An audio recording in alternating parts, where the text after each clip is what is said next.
So tonight, it's a very interesting night, no? So what's happening to our country? So today is the day of protest, but diba? All through the morning, no? I know that you've been praying. All of us has been praying for our beloved country. That we don't give in, no, to all this corruption. We know that because we are here in the Philippines and we are the salt of the earth, we are the salt here in the Philippines. When we pray, the prayer of the righteous avails much. Diba? So when we declare that, Lord, save the Philippines, of course, there's something going to happen. Actually, it has happened already. So, yan natin yung mga yan, no? Hindi hayaan in the terms of nonchalant, no? But we trust the Lord that all things, He will work all together for our good. So, yung mga ulan, no? For all you know, He has worked all things together for our good. The rain, Mother Nature has actually is the one who exposed all of this corruption. Diba? Diba? Wala namang whistleblower, but it is the rain. It came from the Lord. Diba? So, okay, we know that the Lord is in control, and because we are in this Philippines, no, He will turn the situation for our favor. We declare shalom over this country. We declare prosperity over this country. We declare stoppage of corruption in this country. We declare justice, that all those corruptions, all those corruptors will be jailed in Jesus' name. Amen. Okay, what God is like. So there are a multitude of believers who are being crushed by the burden of trying to produce a life for God. So yung parang no, I have to earn my blessing. I have to be like this. You know, there's nothing wrong with being good, no? We all need good people in the government. We all need good people in the office. Nothing wrong. But it is not the basis of our blessing. All our blessing comes from the Lord. So when we give the people the impression that it is their obedience that makes God give, we are laying a wrong foundation. Such mixed foundations always lead to cracks and divisions in the body. You and your behavior and your whatever is not the foundation of your salvation. Jesus Christ is. So once we wrap around our head around this, you will be an honorable citizen of this country. Di ba? Hindi ka nagbibilang. Maski sa office, no? Hindi ka nagbibilang because everything that you do it unto the Lord. Correct? Okay. Because the gospel is the proclamation that God has given everything that you need, even in your office life, He has given to you. So the one thing that Jesus revealed to us that we all need to grasp. Okay. Very, very important, Gab. You look at the screen. And can I have water, please? The one thing that Jesus revealed, wala na pala, that we all need to grasp is this: God is our Father. The reason why the Philippines is in mayhem, because a lot of these people, yung mga nagko-corrupt na yung mga congressmen, they don't know God as their Father. Para silang sugapa na sa, di ba, sa pera na akala mo maubusan. Because if you know that God is your Father, you will not do these things, di ba? So we all need to grasp this, that God is our Father. Why is this so important? Why? Of course, you've come to know that Jesus is your Lord and Master and Savior, right? That means He's in charge. That means Jesus, our Lord Jesus, is leading your life. And it's very, very fine. That's great, and Lordship is important. But understand, if He is only your Lord and Master, it will only affect what you do. It will only affect what you do. When you see Him as a Father, it will affect who you are. Diba? When you see Him as your Father, it will affect who you are. Understand, family is a little bit different, and my identity is not affected just because He's Lord and Master. But when it's revealed to you, when the Holy Spirit reveals to you that He is your Father, now that speaks to who you are, who I am, more than just what I do. It speaks of who you are. It speaks of who I am. Yan na, no? Hallelujah. God is your Father, and therefore, sabi nga no, you're a good, good Father. That's who you are. That's who you are. That's who you are, and I'm loved by you. That's who I am. That's who I am. That's who I am. Diba? Ganda, no? So, si A.W. Tozer once said, what comes into our minds when we think about God is the most important thing about us. What comes into our minds when we think about God is the most important thing about us. When you think about God, what is the first thing that you think of? Well, di ba? I just said it, no? A while ago. Father. He's your Father. He's your Abba Daddy God. Your picture of God is the single greatest influence in your life. Define God and you define yourself. Define God and you define yourself. So when we partake of the communion, Abba Daddy God is reminding you of His love for you. The bread is the body of His Son, Jesus Christ, broken for you.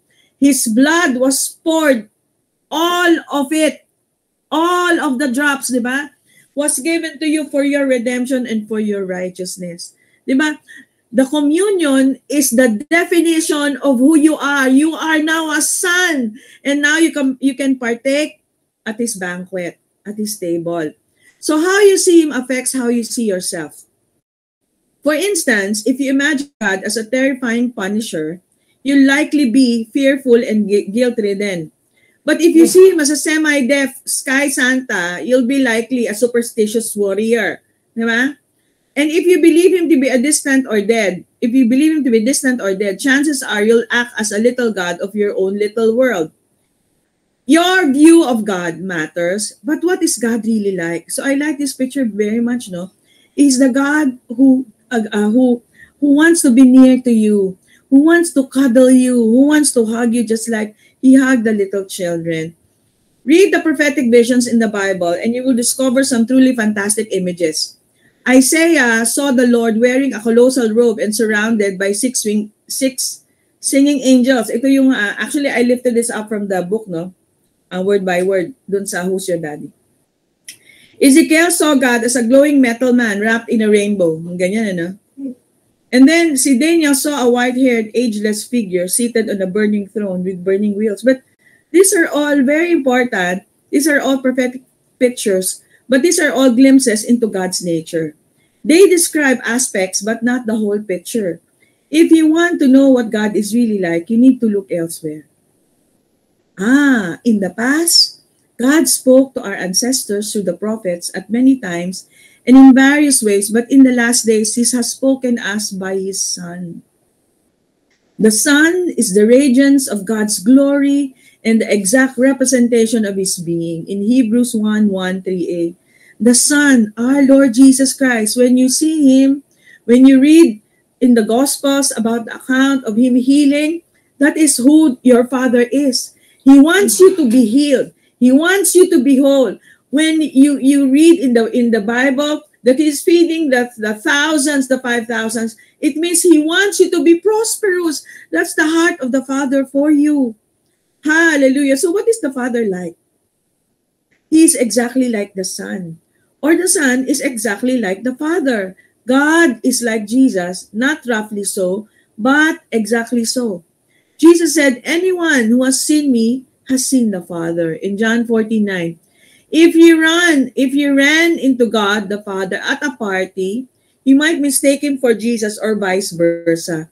That's how similar they are. And you know that the Lord Jesus wants, when you read accounts, no, He's always with people. He's always hanging out with His friends. Diba? He's eating with His disciples. Diba? He's surrounded by His fellowshipping with people. Diba? He's always in a party. In fact, the first miracle is the wedding of Cana, wherein He turned water into wine.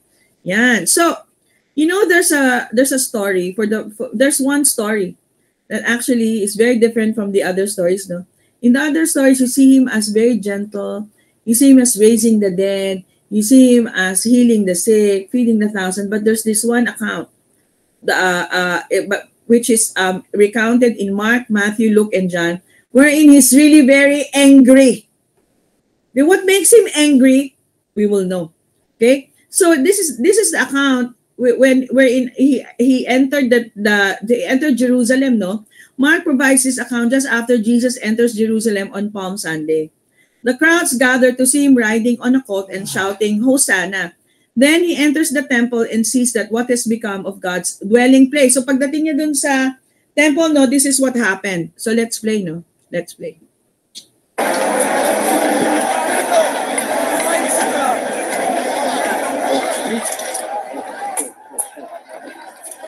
Excuse me. Let's keep it moving. What are you doing? Why are you bringing food through here? I'm taking to the market. This is a shortcut.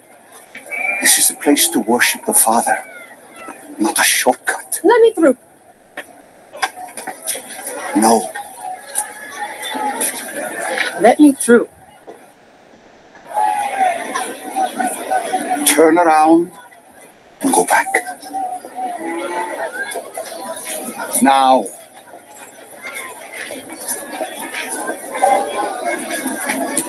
What are you paying? One more.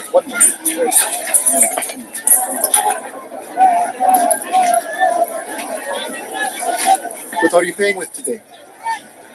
This place used to be filled with the sounds of prayer and worship to my Father. Father? Now I can't hear worship because of animal sounds. All of you arguing over prices, which sound about the same. All right. So what are you paying with today?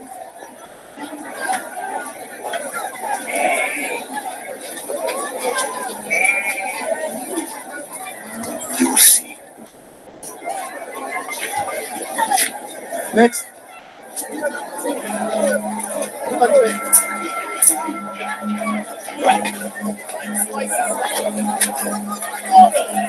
Next. What are you paying?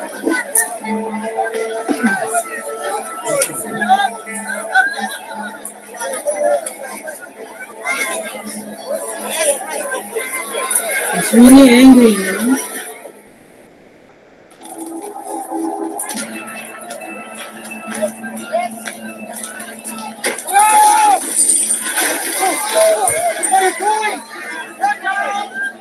All of you! Yan ang protesta. Diba? Isa.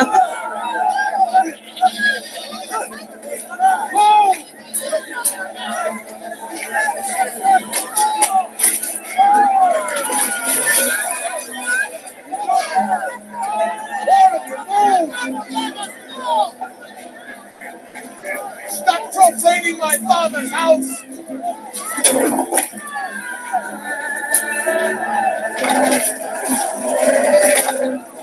Go!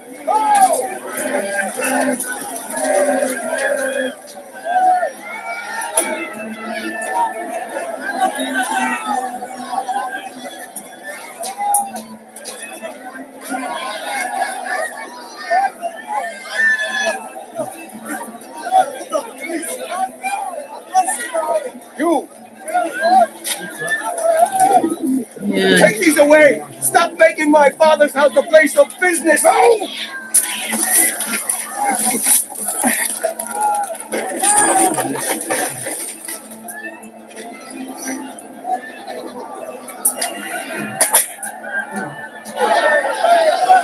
What you done to my Father's house?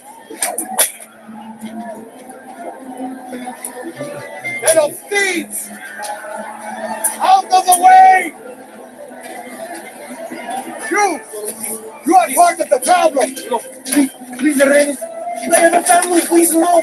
We should not be here! Go! Get out! Move! Go! No. Guards! Summon the temple guards! Get out! Move! Johnny! Now! Let them out!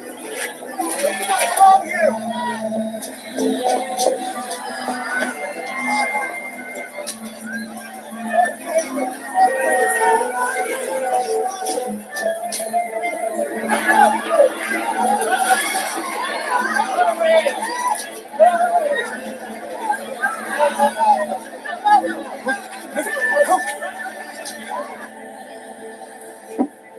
Oh, diba? So he was really angry, no? So, for the ancient Israelites, the evening of Passover, kasi Passover yun, culminated in a sacrifice. Ideally, an unblemished lamb from one's household. If someone did not have a lamb or couldn't bring one all the way to the temple, they could purchase one. In fact, it was quite risky to travel with the sacrificial lamb. If it got injured or sick on the journey, it would no longer be fit for sacrifice. Instead, Jews could sell an animal at home, then use the proceeds to purchase an unblemished animal upon their arrival at God's dwelling place. So, on the day like Passover, there would have been a massive influx of people needing to purchase animals. The process was bound to take up far more space than usual, spilling over into the outermost court, the court of the Gentiles. The Mishnah, ito yung oral tradition of Jewish law, notes that greedy businessmen made sacrifices so expensive that the poor couldn't participate, and the increase in the demand for sacrifices would have made it easy to drive up prices. So pinagkakitaan na, no? If someone could not afford a lamb, they could purchase doves instead. Ito yung talagang nagalit si Lord. Di ba nakita niyo yung dove? Remember, when the Lord Jesus was dedicated to the temple, di ba, by his parents, si Mary and Joseph, because they were very poor, they could only afford a dove. And dove actually are very cheap, right? Very cheap, 5-5. In the hierarchy of sacrificial animals, birds were on the bottom, a concession for the poor. But even at this point, pinagkakakitaan nila. So the Gospels specifically point out that Jesus targeted the merchants selling doves. In other words, Jesus was most frustrated with the merchants who were selling sacrificial animals to the poor. So his heart is very near to the poor, no? He's very near to the brokenhearted or to the poor, no? So Jesus knows that as the Lamb of God, he is about to bring closure to the redundant system of mankind's futile efforts to redeem themselves by buying their salvation with sacrifices. So, bakit ba siya nagagalit? Isa to, no? Luke 19:45, and entering the temple, he began to throw out the traders. The traders, they were selling their sacrificial items.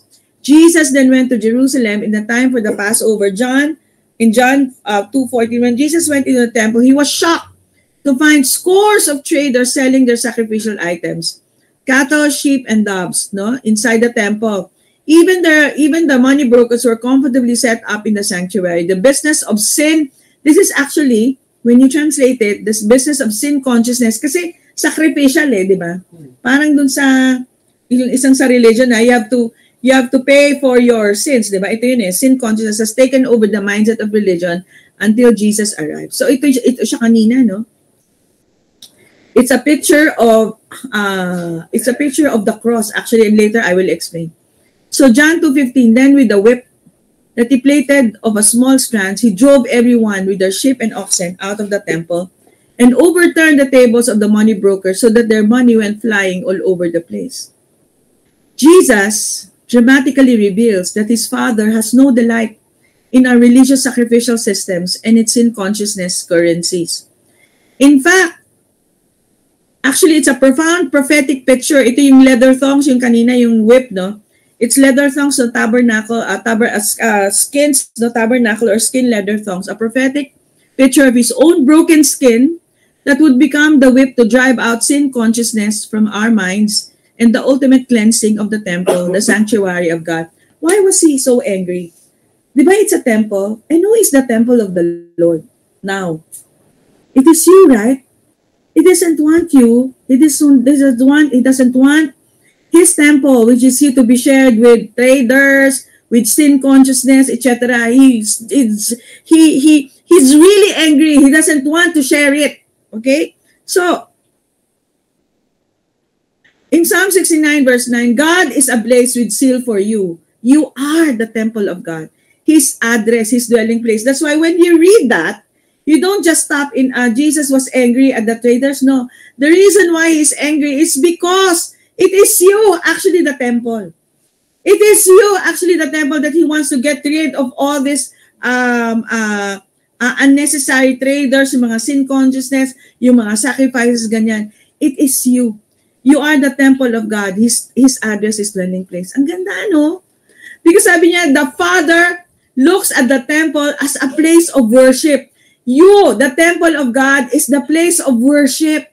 Hallelujah! Jerusalem was the place where God's presence dwelt. Remember, no, when we studied yung road to Emmaus, there were two disciples on the road who were talking, right? And beginning from Moses and the prophets, Jesus explained to them things concerning himself. And then, di ba, when they heard the Lord explaining to them, ang sabi nga, he shared with all of them scriptures concerning himself. This caused burning in their hearts. And they rose up at the same hour and returned to Jerusalem. We know that Jerusalem is you. Diba? Jerusalem is made up of two words, yara, to see or feel, and awe, and shalom, meaning wholeness. You, the new Jerusalem, he wants you to see that you are whole. Jerusalem is a place where God's presence dwelt. So all hopelessness was gone. Diba? So ngayon, may nangyayari dito sa Philippines. So we are His temple. And actually, this country is His temple. So, huwag tayong mawalan ng pag-asa, sabi nga ni Sarah Geronimo. Okay? The Lord is in you. You have the dominion. You have to speak it out, what you want to see. Okay? The resurrected one is always with them, and they are His dwelling place, and their wholeness or completeness is in Him. So, you are God's temple. House, bayit. The letter for house or dwelling place, diba? Beth, Yod, and Tav. So, what does it mean? House, mind, covenant. So the dwelling place you makes His covenant complete. The dwelling place who is you is the very target of His affection. That's why He was so angry. It is the very place in question, the locality, the physical human body that God says He will indwell with His spirit of peace. It is the resting place that God prepared for Himself to abide in forever through Jesus. It is you. Hallelujah. Diba nakaka-heartwarm, no? Nagalit siya because actually it is you. He doesn't want you to be defiled. Hallelujah. So Jesus speaks what is not. Sabi nga no? What do you want to see? You have to speak just like your Father. Jesus speaks what is not as if it is, and it is. God speaks to the things that are not, and by His word they are. Sabi nga nun, let there be light in Genesis, and there was light. So if you want to see light in this nation, you have to speak it. Let there be righteousness in this nation. Let the gospel of peace be preached in the Philippines. So John 5:6. When Jesus saw him lying there, this is the story of the paralytic man in the Bethesda pool. When Jesus saw him lying there and knew that he already had been in that condition a long time, He said to him, "Do you want to be made well?" Kasi minsan, actually, yung mga tao, ayaw nila, no? Parang yung mga yung mga makakaliwa, ay naman talaga nila mag-progress ang Philippines eh. So the Lord is asking you, do you want the Philippines to be made well? Do you want to be made well? Jesus didn't say, would you like to be healed? But do you desire to be made whole? Strong's define the word as restored, healthy, and sound. The word desire is present indicative, and it means right now. Lord, ayaw namin na tumagal to. We want right now. In the Greek, it is telo. It means will, to be determined. The mere Bible notes on this word say to resolve desire. Not merely do you wish for something in the future, but this is your desire right now. Our desire is for this country to experience prosperity, to experience the gospel of Jesus Christ. Diba? So, John 5:8, Jesus said to him, rise, take up your bed and walk. So I say to you, family, rise, take up your bed and walk. Jesus looked in this man's eyes, standing face to face, breath to breath, and simply spoke, rise. Philippines, children of God, rise. The word rise means to awaken from sleep or death. Jesus said, wake up. It was resurrection language. One word from him produced in this man the ability to produce results, and it says immediately picked up his bed and walked. So, you can spend a lifetime speaking of what you could be, or you can speak by the Spirit. When you speak by the Spirit, you speak of what is. For God was in Christ, reconciling the world to himself, no longer counting people's sin against them. And he gave us this wonderful message of reconciliation. So we have to be reconciled to God. What does it mean? We have to think the same thoughts about ourselves, about how God thinks about us, how God thinks about our beloved country. So we are called to speak impossible things over people and over impossible situations. With God, you can. With God, you can. And whether you do or not may depend on how aware you are. That is why you do not give up the assembly together. So it's very important that we really meet every week and live in the awareness that God is with you. So ano yung ginagawa natin every Sunday? That we are reminding each other that, hey, live in the awareness that God is with you. Ang sabi ni Mary, no, when the angel Gabriel visited her, behold, the maidservant of the Lord, let it be done to me according to your word, and the angel departed from her. So, if it's too much for you to believe, no, ano yung pwede mong sabihin? Aside from very good, di ba, naaral natin very good, it is, let it be. Let it be done according to your word for my life and for this country. Tonight, I'm going to say some amazing things to you, and the correct response is let it be. Let it be. In case you got any doubt about the amazing things God will say, just say, let it be. Let it be. Let it be. Let it be. Let it be. Speaking words of Abba, let it be. Diba? So, let it be. So, just like Gideon, no? Si Gideon actually is a picture, sometimes a picture of us, no? Pero makikita natin dito how it was turned around. Gideon was hiding himself in a cave. He was a loser. But when God speaks, He does not call you about your natural state, your earthly name, or your diagnosis. He calls you up into His view and opinion of you, your heavenly name.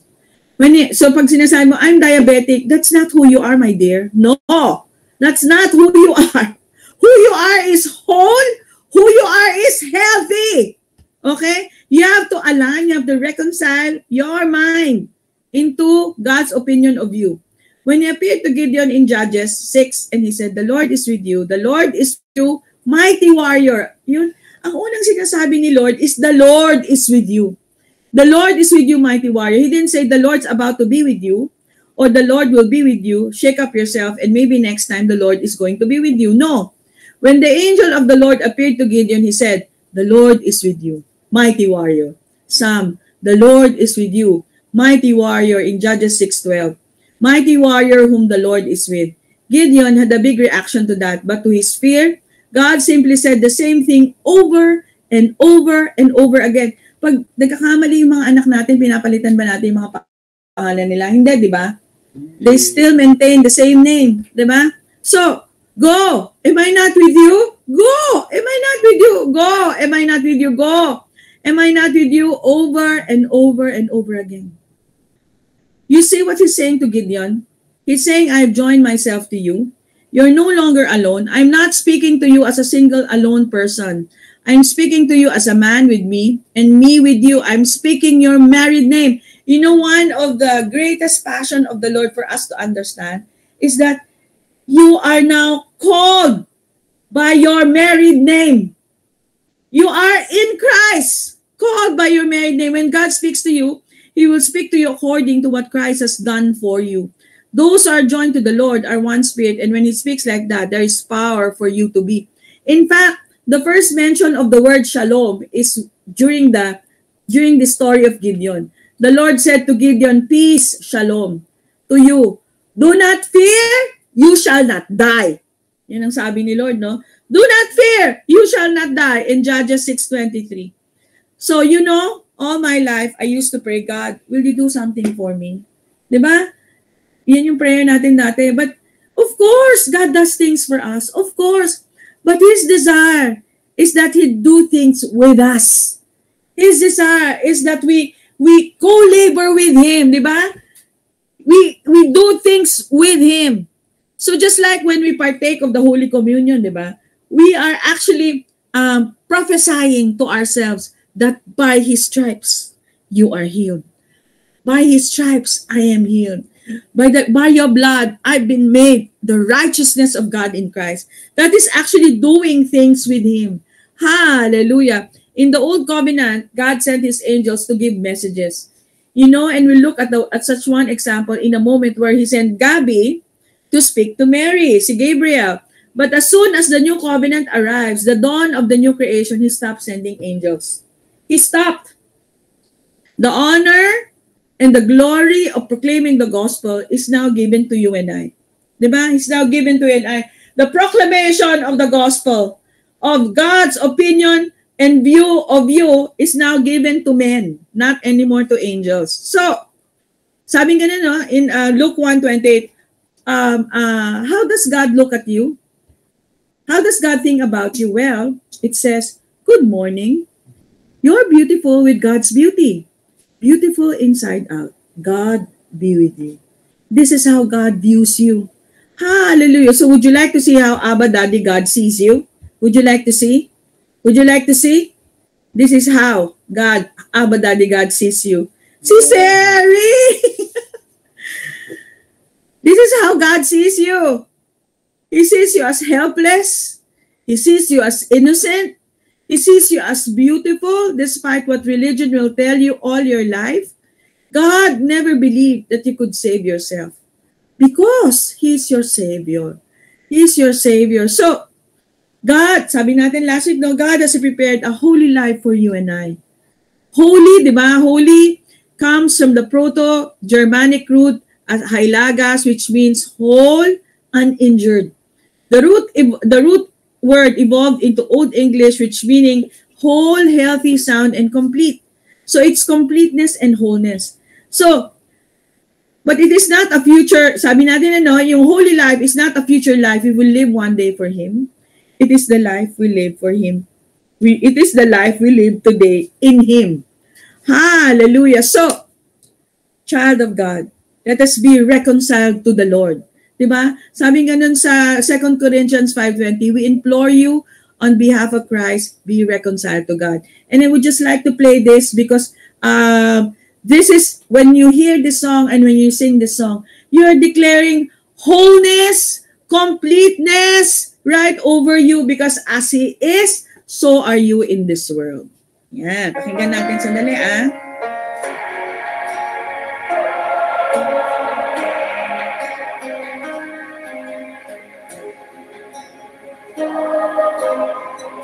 Oh, we declare this over the Philippines, Lord. 1,000 generations falling down in worship to sing the song of ages to the Lamb. And all who've gone before us and all who will believe will sing the song of ages to the Lamb. Your name is the highest. Your name is the greatest. Your name stands above them all. Yes, Lord. All thrones and dominions, all powers and possessions. Your name stands above them all. And the angels cry, Holy. Wholeness, completeness over this family, over Philippines. holy, you are lifted high. Holy, holy forever.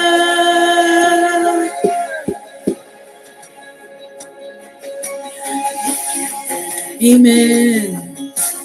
If you've been redeemed, sing the song forever to the Lamb.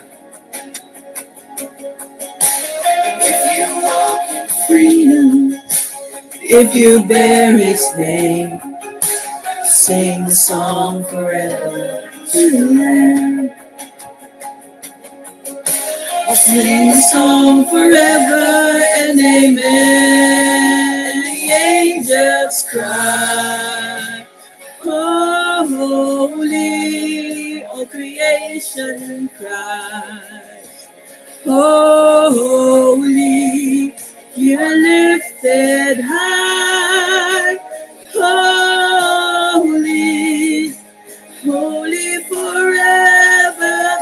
Yes, Lord, wholeness, completeness, healing over this nation, over this land, Lord, over this family, over each and every one, Lord, in Jesus' name.